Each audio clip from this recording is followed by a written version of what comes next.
Welcome to the Dropping Gems con Muchos Colores podcast. I am your host, Arely Lagunas. This is an audio community where we own and share our stories as trailblazer moms, crafting a unique and meaningful work lifestyle, leading with passion, breaking barriers, and chasing bold dreams on our own terms. Celebrating our Latina motherhood voices to bring you genuine insights of the highs, the lows, and in-betweens of working moms from a first-gen Latina lens. We don't have to travel this journey alone. Let's get started.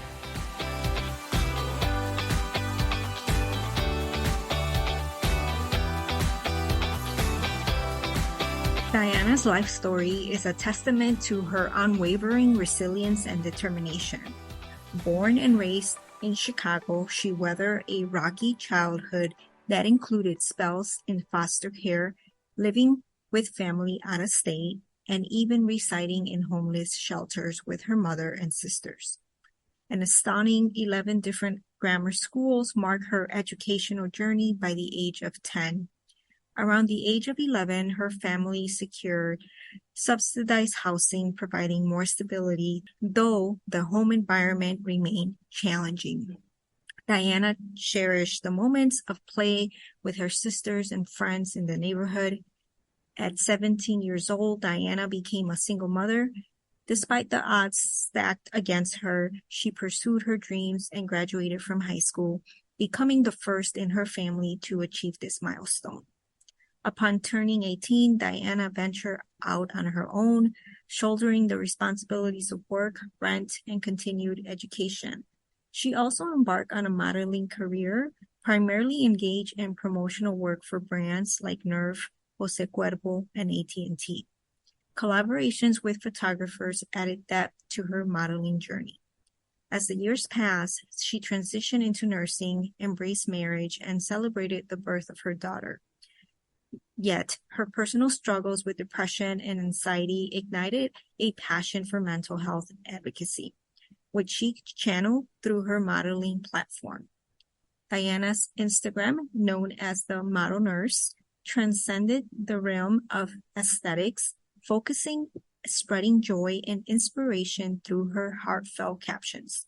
In late 2022, Diana undertook the challenging process of divorce, prioritizing her mental well-being. She made the courageous decision to start anew, relinquishing everything she had worked for.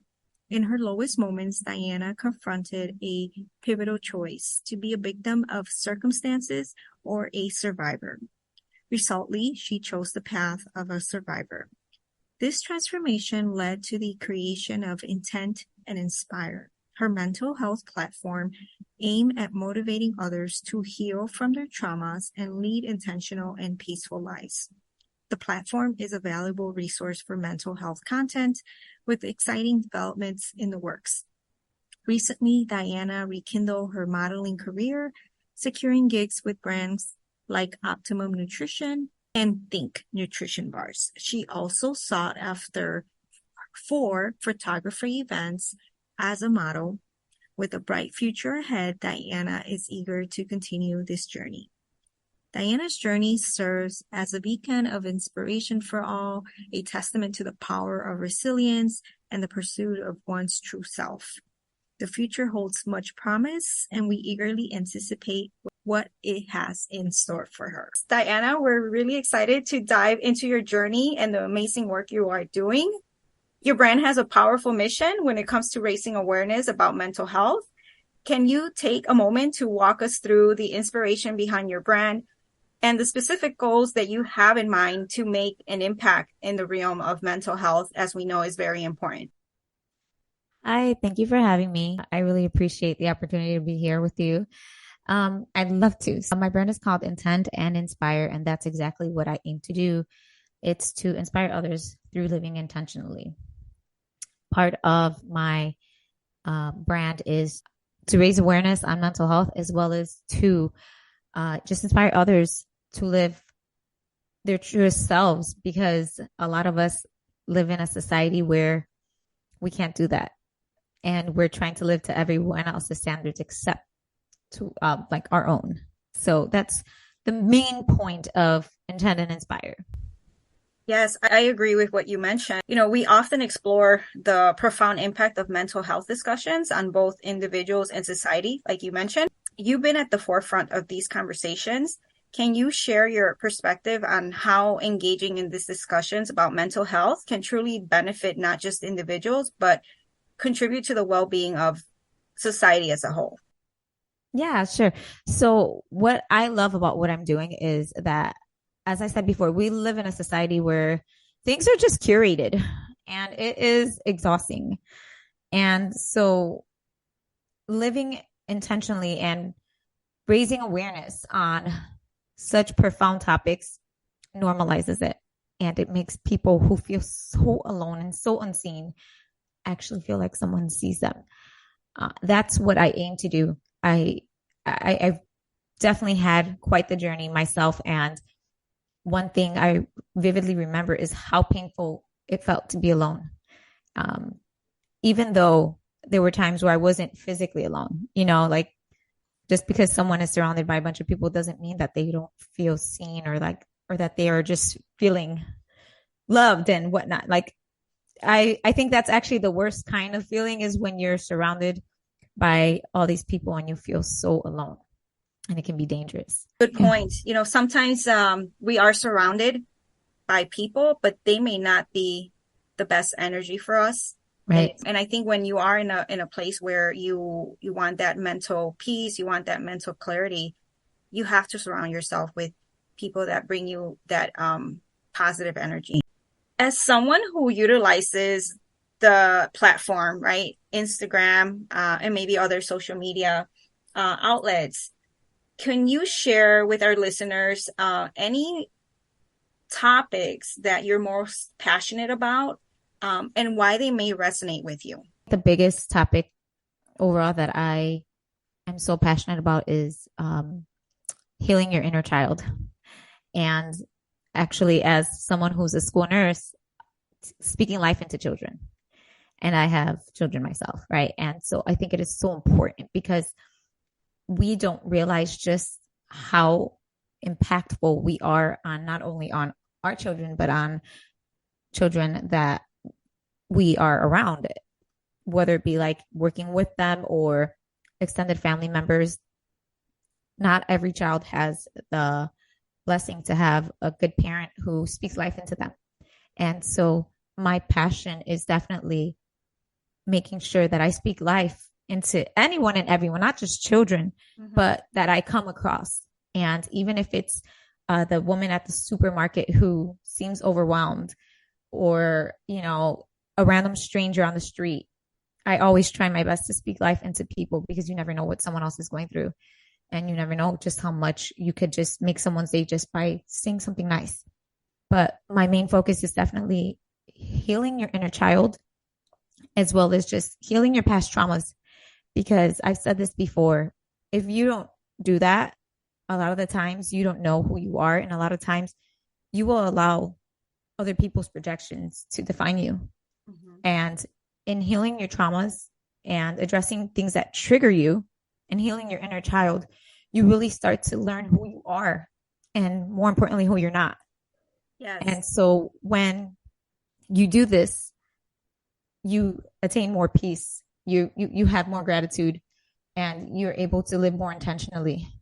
So that's my main focus is that without healing all of that stuff, it is so easy to end up in really bad situations, whether it's with family or in relationships or at work. When you know who you are, you're able to stand on it firmly. And you can't know who you are unless you kind of go down the path as far as like where you've been.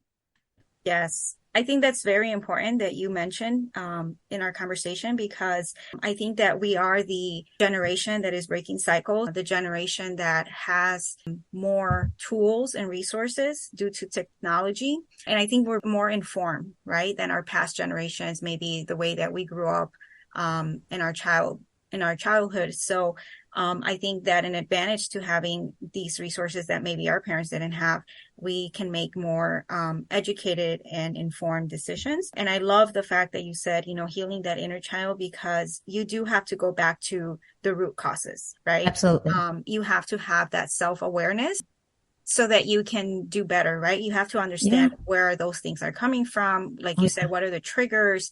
And then the best part, about what you're doing, and also why it's important to talk about this, is that now that we have identified those triggers or that trauma, how are we going to tackle that? Like, how are we going to have that proactive solution mind, right? Because there's one thing about recognizing it and not doing anything about it.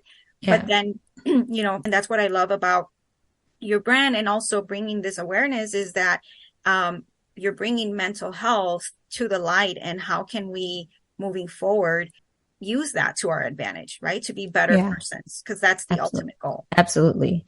And when we do that, we can just be better humans for the people that we love. Yes. Because then we could unintentionally project our stuff on our kids, and it just keeps going. Correct. It keeps going from generation to generation. And so addressing the ugly side of ourselves, that does so much more than just increase or better our quality of life. Yes. It affects our children and anyone we interact with overall. So, and I'm a firm believer that children and, younger generations, I think we're still young, right? We're still young, but there are younger people than us. But we are the future leaders. We are, right? And we need to equip them with the right tools. When you share, you're passionate about mental health. And what I liked about what you said is that you're actually sprinkling your wisdom and your knowledge in things that you do on a day-to-day basis. So you mentioned that you are a nurse for school, and how you want to essentially provide knowledge to these kids, right? Yes. Like, you want to extend what you've learned about mental health. Can you take us behind the scenes a little bit about specific strategies or initiatives that you have undertaken to promote these discussions? And then how have you seen the impact on your audience, in this case, children? I will speak life into anyone and everyone that I encounter, so if you see my social media platform, I don't really talk about like mental health when it comes to children, right? Because they're not the ones who are watching my videos, but I talk about it in general with whoever's watching. So it's typically, I cater it to any adult, male or female, doesn't matter. My content is catered to adults, but when we're talking about, it depends on the person, right? So when we're talking children, right? Unfortunately, working for the school system, I have seen amazing parenting. And then I've seen parenting that just breaks my heart. And it saddens me because a lot of these children don't even know what they're capable of. And it breaks my heart because you are only able to know and understand things based on what you're exposed to as a child, right? So if you see drama and toxicity, that's what you think is normal. And then when you grow up, since that's all you've seen, that's what you end up gravitating to because it feels like home. And so a child's understanding, it's shaped by what they're exposed to. So it's so imperative that as a school nurse that if I see something, even if a kid is, I'm not a counselor in a school setting. I'm a school nurse, but a lot of kids do come to me with these symptoms, and seemingly it's like, oh, my belly hurts or my head hurts or I have chest pain or I can't breathe. But a lot of the time it's anxiety. Yes. Sometimes it's due to being bullied at school. Sometimes it's due to what's going on at home. And so for that brief moment between me being with the child and me referring them to a counselor, I will speak life into them if they open up to me about something that is occurring.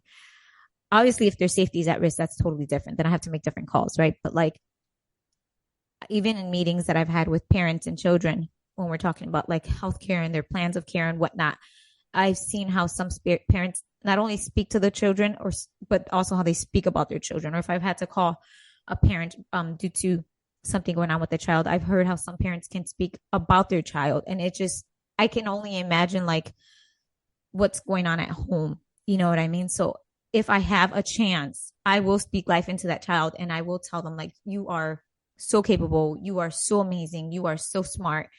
Even if a kid is struggling academically, Yes.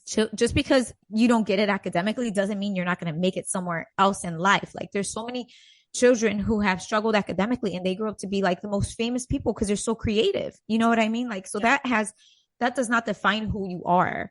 And so speaking life into children is so important. And you can do it just in the little things. Those, you have no idea how far just small compliments can go with children. And I'll never forget that as a child, because I grew up poor. I grew up so poor, and I was the first person in my family to graduate high school.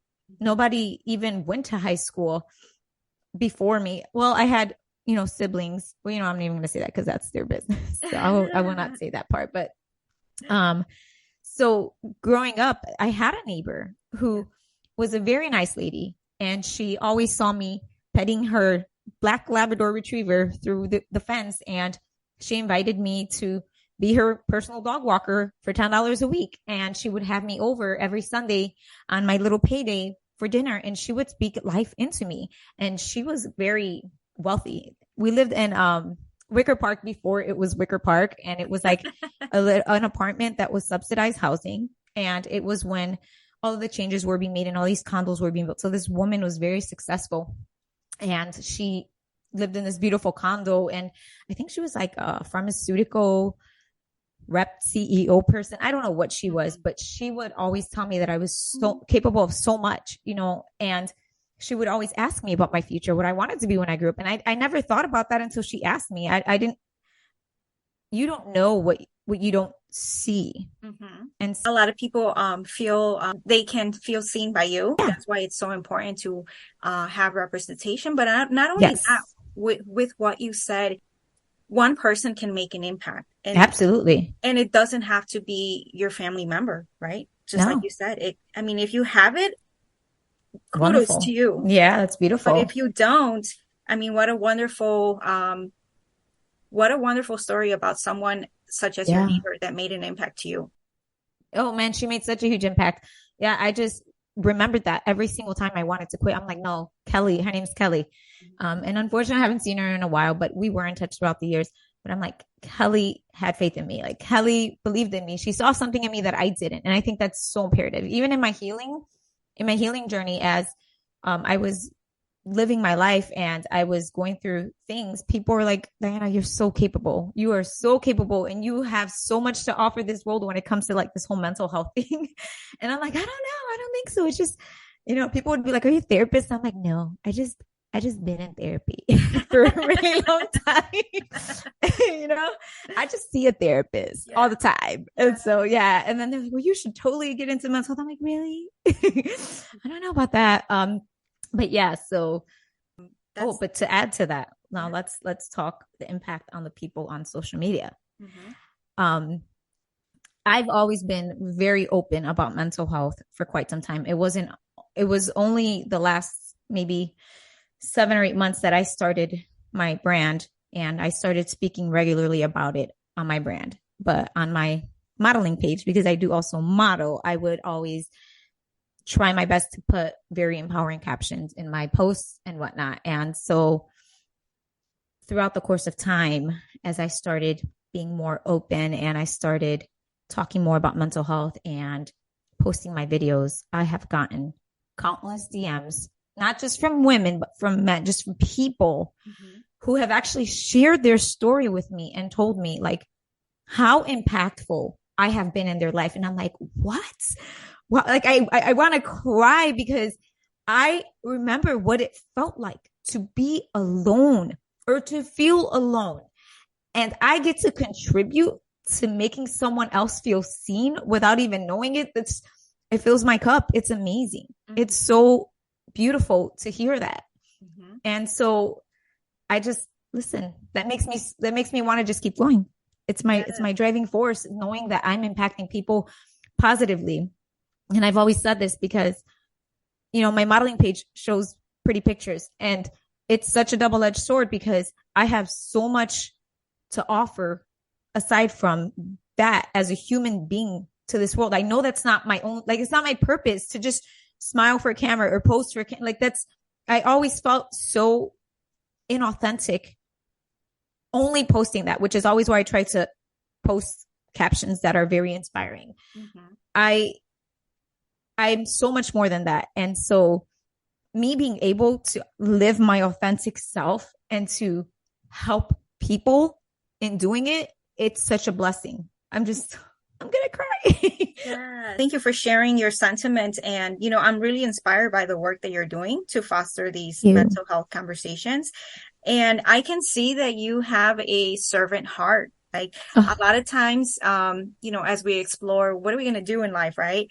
I think that a lot of times we don't know what that path will look like, and it's completely okay, right? Yeah. But I do believe that throughout our lifetime, we have a calling, right? We get these experiences, and then through those experiences, we realize, you know what, this is what I'm meant to do in life. This is what I want to continue to do.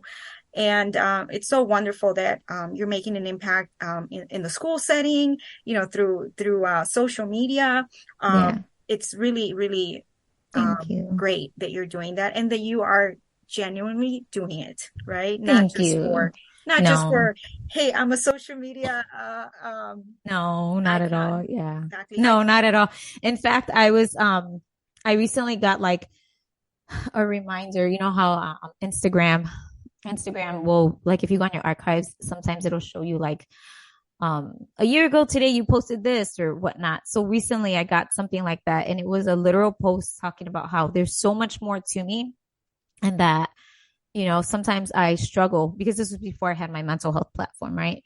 And sometimes I struggle posting on my social media, on my modeling page, because I want to be authentic, and I feel like I can't be authentic because a lot of these platforms, well, mainly I feel like Instagram, it's curated where people are following you for whatever initial post they saw, right? That's what made them hit follow. And if you veer off into something else, they'll hit that unfollow button so quick. And I'm just like, you know what?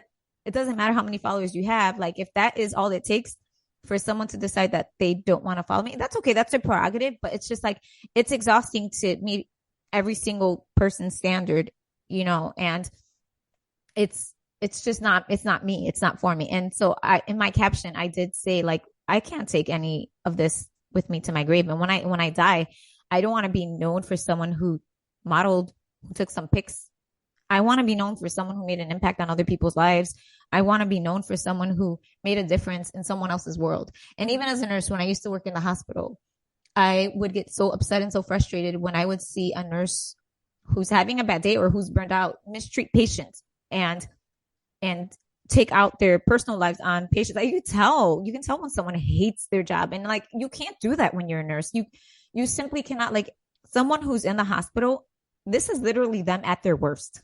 They're like, it can't get any worse besides death, right? Like, I worked step down, so they were really sick, and I could never wrap my head around how some nurses could treat the patients so poorly. Not always, I've had great nurse friends, but it happens. People have had bad experiences with nurses. And my whole thought process was, this may not mean anything to you as a nurse, like this encounter, but this is literally their whole life, their whole world crashing down. And you could either contribute to it positively or negatively. Yes. Right. And so even if it's a needy patient, right? Even if it's a patient who is nasty or mean, understanding that obviously you're not going to tolerate complete disrespect. There has to come a point where, as a nurse, you have to disengage. If someone's like trying to hit you, throw things at you, like, at that point you have to disengage, because safety's first, right? But like, sometimes understanding that they are emotionally and physically wounded, will take you a longer way. Like, I can never wrap my head around that. Like, you, as a nurse, I'm changing someone's entire world. By how I care for them. And it's important, what you said. I was just gonna say, like, I can envision, when I'm sick, or when I know someone is sick, they don't feel their best. So maybe they don't do it intentionally if they're being rude, because they're in pain, right? And when you're in pain, your level of patience probably changes. Right.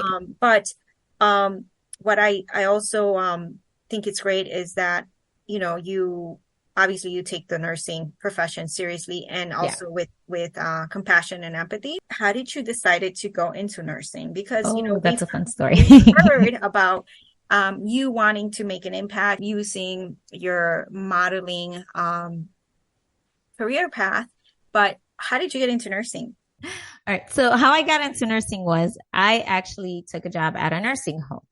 I was working as an office manager. And so I had a lot of interactions with the people who live there, which are called residents. In the hospital setting, a resident is actually a doctor who's like a student or like completing their residency. I don't know if they're necessarily a student, but yeah, I digress. So I did have some encounters with residents, and it would be when they're like coming to my office because their mail was in the office or if they had issues they needed resolved. Sometimes I'm walking the hallways to give things to nursing staff and whatnot. And I was always engaging with the people who live there as well as their families.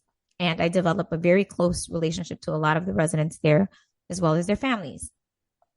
I also did nursing schedules. So I had a very good rapport with the nurses and the certified nursing assistants. And so a nurse one day came into the office to get her schedule, and she and I were just talking. And she says to me, "Are you in school?" And I said, "Yeah, I'm majoring in teaching." And she said, "You should be a nurse." I'm like, "What?" I'm like, "No way." I'm like, and in my head, I'm just like, to be a teacher, I'm thinking I could be like a first grade teacher. How hard could the schooling be for it? To be a teacher? Oh my gosh, I'm a school nurse. Good Lord. Listen, God be with these teachers. Yes. Listen, if the teacher asks you for 150 pencils, you give her those 150 pencils, okay?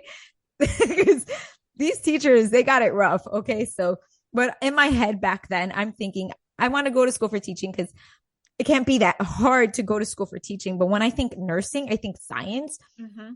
And I think like, I'm not smart enough to be a nurse. And so I was like, "Are you crazy?" Her name's Heidi. I was like, "Are you crazy, Heidi?" I'm like, I'm not smart enough to be a nurse. That's like a lot of science and a lot of memorization and stuff, things that I could never, she's like, "You are totally smart enough." And I'm like, "No, I'm not." Like, yeah, no.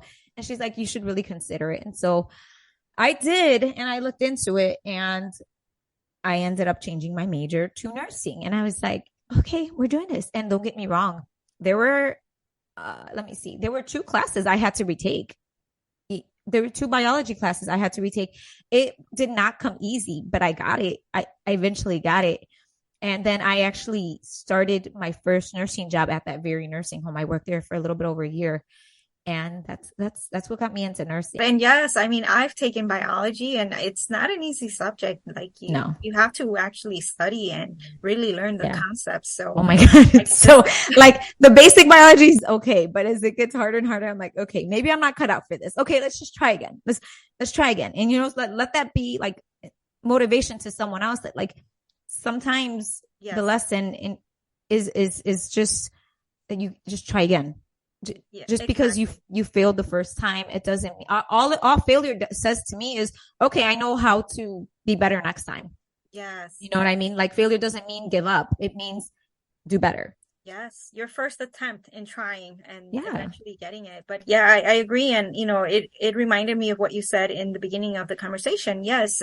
We shouldn't be defined by grades and tests, and I'm really glad that, you use your motivation to retake it because you wouldn't have done this if you were not passionate about completing this and really, you wanted to be a nurse. And in order for you to do that, you had to pass this, right? Yeah, I had to. Yeah. I also wanted to know, I know that you are a mom. I wanted to know a little bit, if you can share, of how you prioritize your well-being as a mother, as a professional, as a model. You do a lot of things. So how do you prioritize your well-being? Because it's really important, right? For a mom to do this. Absolutely. So that we can pour into others. It's so necessary because if you don't fill your cup, you have nothing to give to anyone. It is so important. And that's something I learned the hard way. So I definitely have to prioritize myself. Everybody has to prioritize themselves first. And so I do that in small ways. I have a happy list And I learned this, I forgot what podcast I learned this from. And every day I pick 2 things on that list early in the morning that I will do for myself. And it's just small things that make me happy. And that happy list guides me. And so, for instance, in the summers, I love going to the beach, going somewhere where there's water. So if I have time, I can do that. And then maybe treating myself to like a cold brew. So those are my 2 things. And it's weird because even if, let's say, you did that, the fact that you have it written down and it says my happy list, like at the end of the day, you're like, I did 2 things for me, as opposed to not having your happy list. I don't know if that makes any, I hope it makes sense. Like you're like, oh, I did 2 things for me on my happy list, you know? So I do have that happy list. It's on next to my fridge, on my, like on the side of my fridge. And I take a look at that on a regular basis. I journal at night. I never thought that journaling would be so helpful, but I specifically have a gratitude journal, and I'm actually working on making a gratitude journal because I'm like, this would be better if I had this. This would be better if I had that. And I'm like, why don't you just do one, Diana? Yes. So I'm working on one. Stay tuned. But gratitude journals, and at night specifically for me, because there was quite some time where I struggled with nightmares, and I decided to journal. My sister got me a journal. The first time I started journaling, it was a journal that my sister purchased for me. And it was a gratitude journal. And what that did, it helped me focus on the good. It helped me focus on the good throughout the day. I had a couple of prompts. And so the prompts got me started as far as like what I'm going to write, as far as like what I'm grateful for today. And so I started doing that. And I actually included my daughter in it too. So I bought her a journal and we would journal together before bed. And then that really helped me. That helps me. Now it's like an addiction. Of course, I go to the gym because all the endorphins help. Mm-hmm. I mostly go to the gym for my mental health. People are like, wow, you're so motivated. I'm like, yeah, depression. But no, for real. Like it really does help. Those are just small things that I do for myself. And I have to listen to mental health podcasts on a regular basis. And I usually do that when I'm getting ready in the morning before anyone's awake. I don't have time to sit down and read. Sometimes there's like these books that have just small passages that are good for your mental health. And at this time, I sometimes I do that, but at this time I don't have time to do that all the time, especially if I hit snooze a couple of times. That snooze button is the devil. But that helps me too. It keeps me motivated, inspired, and just keeps me going. Positive affirmations don't always work for me. Mm-hmm. Sometimes they just kind of make me laugh. Like, you know, I am this. I mean, sometimes they're good, but like, I would rather listen to, they have some YouTube videos that are like more like grind and go, like that are like, they have powerful music, like inspirational Oprah. Like, I don't know if you ever seen them, like inspirational Oprah, speeches. And then I'll like put one on and it's like, yeah, I'm so powerful.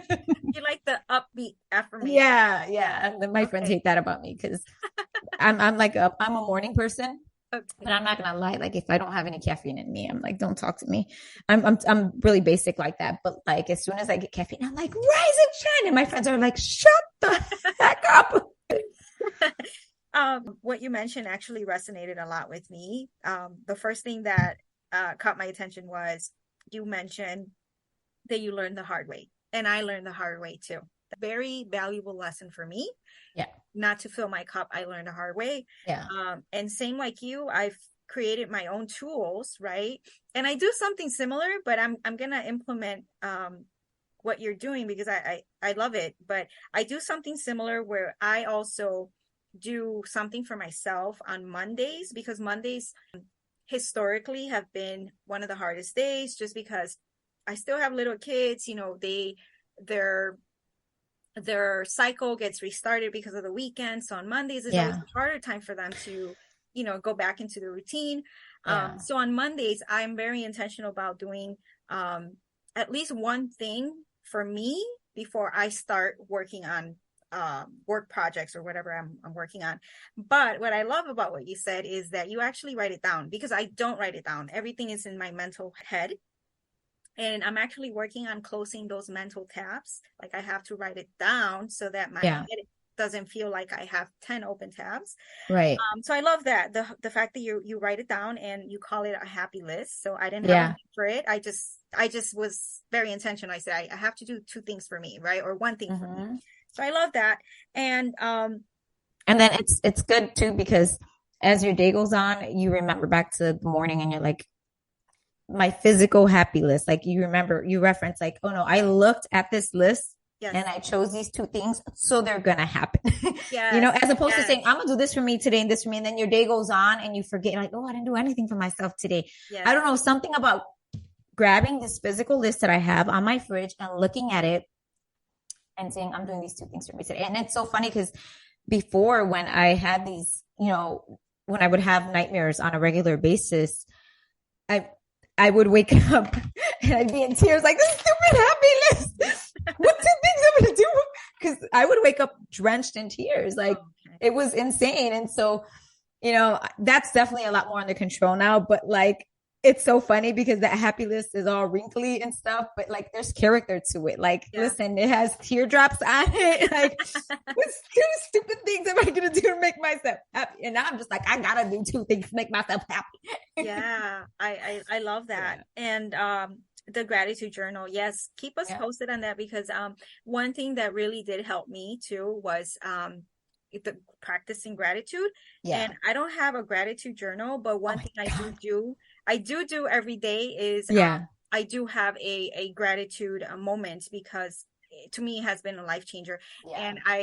And I didn't do that before, but I was very intentional, I would say, in the last 2 years of doing it. Yeah. So I've been consistently doing it. And I love always November, because, you know, that's usually the time that everybody starts thinking about gratitude. But for me, it's almost like it's so normal now, because I do it not just during gratitude month, right? Absolutely. But it's definitely a life changer. So I'm always open to a life changer. Mm-hmm. Absolutely. Like, it just, journaling and a gratitude journal has really helped me have gratitude for everything and anything that happens in my life. It has helped me gain a deeper understanding and truly, truly like live by the quote that says, things happen for you, not to you. Yes. Correct. It is so important to understand that, because when things happen, we tend to spiral. Yes. And we go down this why me, why me, why me. And then when you operate off a place of gratitude, you understand that you may be in a crappy situation, but it's just a part of the puzzle.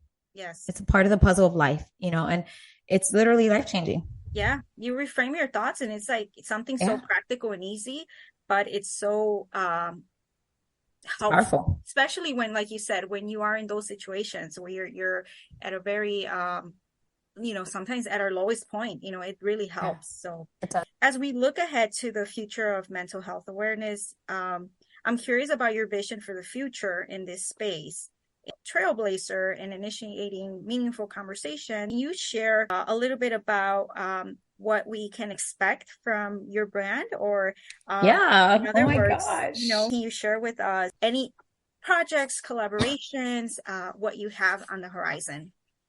Oh my gosh, I have so many things that I want to do, so many things that are in the horizon that I'm just gonna manifest. So as of now, as I've mentioned before, I do model, and I am a mental health advocate. So last month, a photographer that I consider a very close friend of mine, who lives out in Philly, named Vera, she and I did an event called Modeling Mental Health, and it was out in Philly. And the first half of it, it's for photographers who want to come and create content with me as a model. And the second half of it is a mental health event for anyone and everyone who is like-minded and wants to come and network with people. It could be creatives. It could be people just in the industry. Just meet new people who are on similar paths, who value mental health, who value self-development, who value growth. That second half is like a little bit network, and then a lot of me talking to them about mental health, but also talking with them. So it's open dialogue. And so it was so impactful. It was so amazing. It felt so great to just be around like-minded individuals. People came and they left friends. It was so beautiful. And we're doing that here in Chicago December 9th. And we already have New York in the works in January. So I'm so excited to be doing this with Vera. We're going to also incorporate workshops for the photography aspect, which Vera's working on. And as time goes on, we're just going to keep building on it. I'm also working on a clothing brand line as well that promotes mental health. I'm excited about that. I might be launching that at my Chicago event. I'm working with a company like as we speak.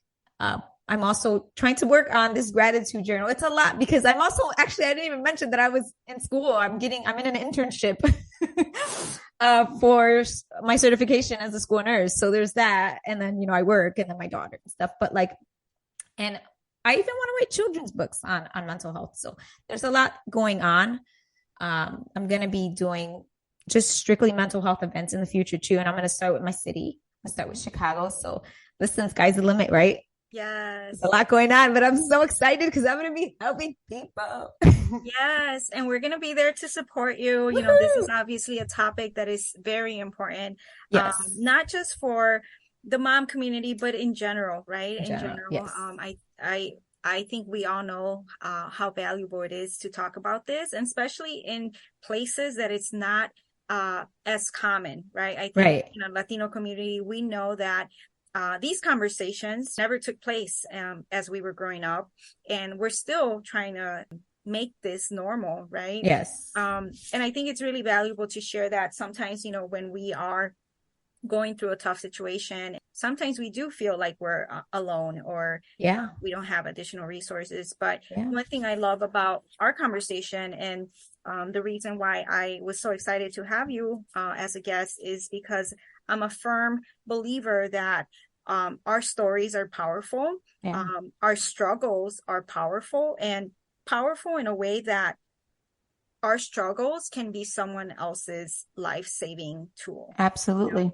It could be inspiring to someone else. And that's part of my mission with the podcast is, amplify the voices of our mothers, our Latinas. Because it's just so important to share our story and how we can empower others with our own experiences and our gaining of knowledge, right, to share with others. So I'm really excited to have you here and, giving us a little bit more insight about what inspired you to be in the mental health space, and also how your life transpired throughout the years and how you were able to use your modeling career path and also your nursing career path to make an impact to others. I really love that, and I appreciate you sharing that with our podcast community. I appreciate you having me on. So sweet. You're so sweet. Thank you for that. No problem. Is there anything else you want to share with the audience before we wrap up our conversation? And then also, please do share your social media contacts so that we can follow you and, get more additional information about your upcoming events. Oh, okay, sure. So there's nothing else. I feel like I said a lot in this small time frame. People are probably like, dang, she talks really fast. Yeah, she's Puerto Rican. I'm so sorry. I try to talk slower, but I can't. So I think I've shared it all with you guys. But yeah, so my social media platform is Intend and Inspire. That's for my TikTok as well as my Instagram. The website is in the works. I'm excited about that too. That's INTEND. And INSPIRE, Intend and Inspire. And then my Instagram for modeling is _model_nurse, because the whole model nurse was actually taken. But yeah, it's the model nurse. You'll find me there, and that's how you find me. Yes. And I did have one last question, if you don't mind sharing. For someone who is new to the mental space, is there any resources that you want to share with them aside from obviously the information you provide, but someone who maybe is transitioning from breaking that stigma or breaking generational curses, or maybe like just being a cycle breaker? If they're new to the mental health space, is there any resources that you recommend that they should tap into? So NAMI, the National Alliance of Mental Illness, is great. I'm actually trying to tap into NAMI's. Yes, they're a great resource. Into their, I'm trying to get on their radar, because I actually want to engulf myself in this, and I'm trying to work with them. I've been in contact with them to try to be an advocate for Chicago, a mental health advocate. So they have a lot of good resources on there, from webinars to just resources on therapy, stuff like that. Hopefully my website could help be something like that in the future as well, but got to work on that first. And then podcasts that I love are Brene Brown. I love Rob Dial.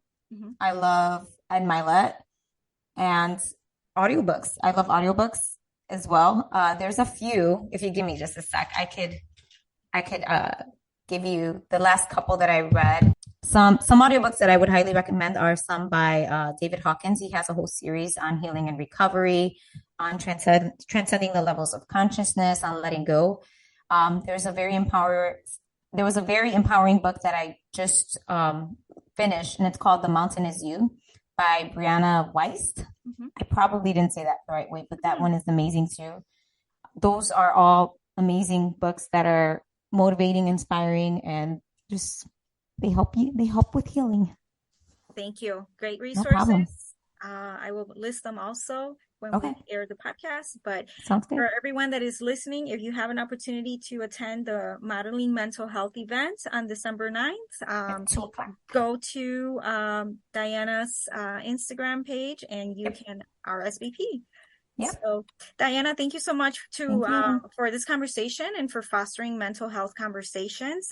Thank you for dropping gems with our community, and we'll see you next time. Thanks for listening to the Dropping Gems con Muchos Colores podcast. We have a new episode every month.